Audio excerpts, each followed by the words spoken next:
Before we start, this video is about young Naruto, academy student, early Genin, pre-time skip disaster zone, not the guy who made every villain cry and question their entire life choices. We're talking about the kid, the one in the orange jumpsuit, the one who failed everything. That guy. Okay, let's go. Naruto! That is the sound of the worst ninja in anime history, announcing his exact position to every enemy within a 5-mile radius. And we need to talk about it. Because Naruto Uzumaki, the main character of a show literally called Naruto, is objectively, provably, statistically the worst ninja in his own show. And I have evidence. I have so much evidence. Let's start with the outfit. Every ninja in history, real, fictional, theoretical, wore dark clothing. Black, deep blue, midnight gray, something that blends into shadow. Something that says, "You will not see me coming." This is not a fashion preference. This is the entire point of being a ninja. Naruto chose orange. Bright, screaming, traffic cone, construction site, please look at me orange. Not for one mission. Not because he lost a bet. For his entire career. The third Hokage, the god of shinobi himself, one of the greatest ninja to ever live, watched this child walk into the Hidden Leaf Academy dressed like a road hazard and said, "Yes, this is fine. Let him in." It gets worse. Naruto doesn't just wear orange on casual days. He wears it on infiltration missions. He wears it on stealth operations. He wears it on night missions where literally every other operative is in dark tactical gear and Naruto is glowing like a lighthouse. But fine, maybe that's just his brand. Maybe the orange is a personality thing. The screaming is not a personality thing. Rasengan, Shadow Clone Jutsu, Naruto Uzumaki Barrage. He announces every technique, out loud, before executing it, every time. This is like a boxer stopping before a punch to say, "I'm going to punch you now, in the face, with my right hand." It's not a battle tactic, it's a courtesy warning. And it's not just technique names, oh no. Naruto will also stop mid-fight against active S-rank criminals who are literally trying to kill him to deliver a full LinkedIn summary. "I'm Naruto Uzumaki and I'm going to be the Hokage of the Hidden Leaf Village someday." Real ninjas conceal their identity. Naruto hands his out like business cards. He is wearing orange, screaming his name, and announcing his attacks. In what universe is this a ninja? Okay, maybe the orange is fashion. Maybe the screaming is just confidence. Maybe these are choices. Surely the academy taught him properly. Surely when it came to actual ninja education, Naruto applied himself and demonstrated. He failed the graduation exam 3 times. 3 times. This is the basic exam. The exam designed for 12-year-olds. The exam that Sasuke passed. The exam that Sakura passed. The exam that every single other student in his class passed on the first attempt. Naruto failed it 3 consecutive times. The specific technique he kept failing on was the clone jutsu, the most fundamental technique a ninja learns. Not the Rasengan, not summoning, not elemental manipulation, the clone. The technique so basic, it's literally the first thing you learn. He only graduated because he broke into the Hokage's private vault, stole a scroll classified as a forbidden technique, a scroll so dangerous it was sealed specifically because the contents were too powerful to be used freely, and learned Shadow Clone Jutsu by accident while trying to avoid expulsion. He didn't graduate because he learned the required material. He graduated because he committed what is technically felony theft and got lucky. But wait, it gets more academically catastrophic. There are 3 pillars of ninja combat: ninjutsu, taijutsu, and genjutsu. 3. That's the whole framework. Everything a shinobi does falls into one of those 3 categories. Naruto mastered none of them in the academy. He was failing ninjutsu, his taijutsu was sloppy, and genjutsu, he just skipped it. Completely, entirely, across the whole series. Not, he worked on it and improved. Not, he struggled with it but eventually got it. He never cast a single genjutsu in the entire run of the show. He can barely dispel one. His solution to every genjutsu is to take the hit and push through it with chakra, which is like curing a headache by punching yourself in the face until you can't feel the headache anymore. Itachi used genjutsu to manipulate the entire Leaf Village from the shadows for years. Kurenai built an entire career around it. Sasuke used the Sharingan to trap opponents in illusions mid-combat. Naruto, the main character, just never engaged with 1/3 of his profession. And his strategic intelligence matched his academic record. While Shikamaru was calculating 15 moves ahead and rating every problem on an annoyance scale, Naruto's internal monologue during a fight was, I should hit him harder this time. Dead last in his class. Literally, the only student who performed worse than Naruto academically across the entire Leaf Academy was, statistically speaking, nobody. He was at the bottom, singular, alone. His signature move is Shadow Clone Jutsu, a technique that, at its core, means what if there were more of me? While other ninja were developing elemental affinities, sealing techniques, summoning contracts, and barrier methods, Naruto's contribution to the ninja arts was quantity of himself. That's not a strategy, that's what a toddler suggests. Fine, academic performance aside, maybe he's a tactical prodigy in the field. Maybe when actual combat happens, Naruto reads the situation, adapts, and demonstrates the kind of battlefield intelligence that makes up for a rough academic record. He charges headfirst into every single fight.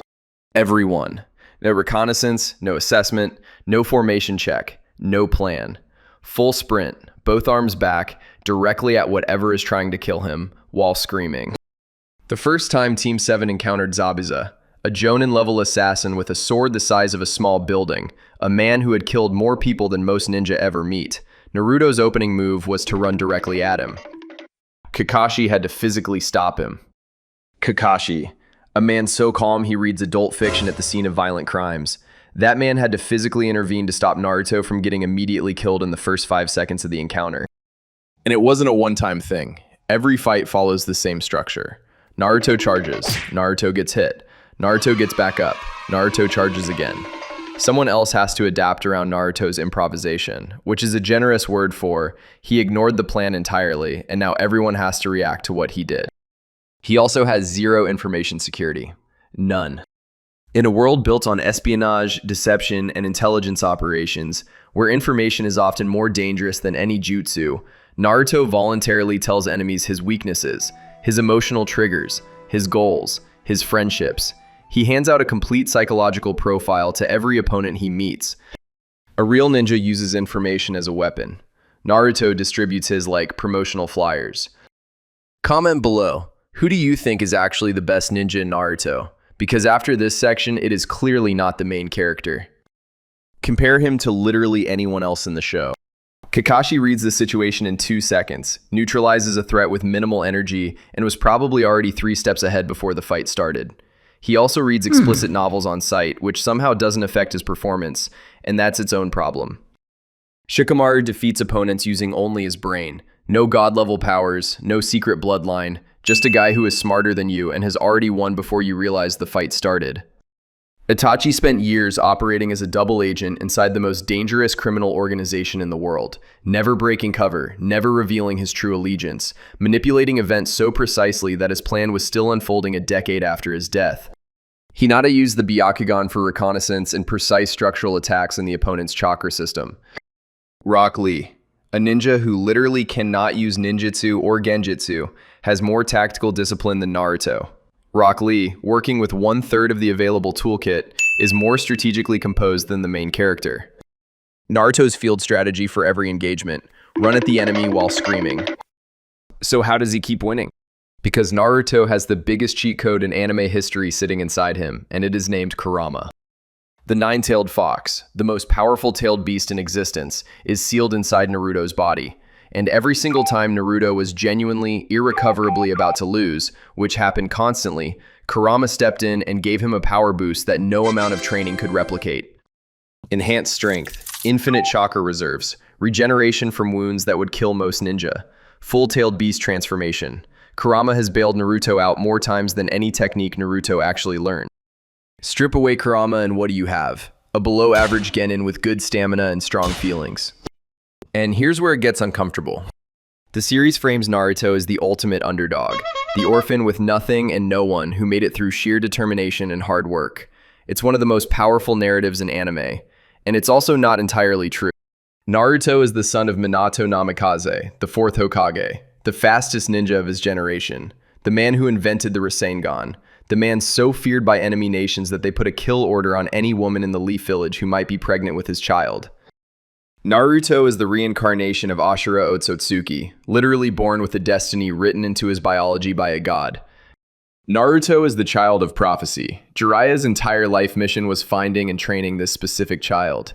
Naruto didn't find his legendary mentor through hard work. He was born into the prophecy that required a legendary mentor to find him. He needed months to learn the Rasengan. His father invented it. His father's former student personally tutored him.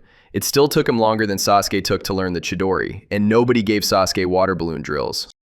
And then there is Talk no Jutsu, the most powerful technique in the series. Not in terms of chakra output, not in terms of combat damage, but in terms of actual results. Pain. Destroyed an entire village. Allied with Madara. Killed hundreds. Naruto had a conversation with him and he surrendered, revived everyone he killed, and died at peace. Obito became the main villain of the entire war arc, responsible for the Nine Tails attack that killed Naruto's parents, triggered a world war. Naruto talked to him and he switched sides. Gaara was a mass murderer with no concept of other people's right to exist. One conversation. This is not a jutsu, this is therapy. Naruto has an S-rank therapeutic ability that no ninja school teaches and no enemy is prepared for, and he uses it more effectively than anything he learned at the academy. If you disagree with this video, the like button is right there. Use it. So, Naruto is loud, reckless, academically catastrophic, strategically a disaster, orange, kept alive primarily by a supernatural demon fox, defeated more enemies with conversation than combat. He is, by every measurable ninja metric, the worst ninja in his own show. But here is the thing. And this is what the people who dismiss Naruto as just a dumb shonen protagonist always miss. He was supposed to be. The Hidden Leaf Village, and every hidden village, runs on a system. The system requires ninja to be invisible, silent, deceptive, obedient. It takes children and teaches them to suppress their identity, hide their emotions, treat human life as a strategic resource, and pass that cycle of violence and trauma to the next generation. Look at what that system produced. Itachi was so loyal to the system that he murdered his entire clan on its orders, and spent the rest of his life carrying that weight alone. Obito believed in the system until the system killed the person he loved most, and then he decided to destroy the world instead. Danzo built a shadow organization that treated children as tools and called it Protecting the Village. Pain watched the system kill everyone he cared about until he concluded the only solution was more pain. The Hidden Leaf system produced broken people, every single time, without exception. And then there is Naruto. He wore orange because he refused to disappear. He screamed his name because the village spent his entire childhood pretending he didn't exist, and he was going to exist as loudly as possible. He announced his attacks because he wasn't playing the same game as everyone else. He wasn't trying to deceive anyone, and the enemies who underestimated him for it paid the price every time. He charged headfirst because the ninja world told him to calculate and manipulate, and he watched what calculating and manipulating produced. Itachi, Pain, Obito, the entire cycle of war. His Talk no Jutsu isn't a joke. It's the only technique in the entire series that actually solves anything. Every major villain in Naruto was created by the system. The Rasengan couldn't fix that. The Shadow Clone couldn't fix that. But Naruto talking to someone like they were a person worth saving, that fixed it. Every time. He didn't become Hokage in spite of being a terrible ninja. He became Hokage because the village didn't need another perfect ninja. It had plenty of those. It needed someone who broke the rules the system ran on. Secrecy, deception, isolation, cycles of revenge, and replaced them with something the system had never tried. Actually giving a damn about people. He was the worst ninja in the show. He was also the only one who figured out what the show was actually about. And if you want to see what happens when Naruto finally becomes a competent ninja, when all that raw determination and Talk no Jutsu energy combines with actual training, actual mastery, and a demon fox who starts working with him instead of against him, that's a different video. And it might be coming, just saying. Subscribe so you don't miss it.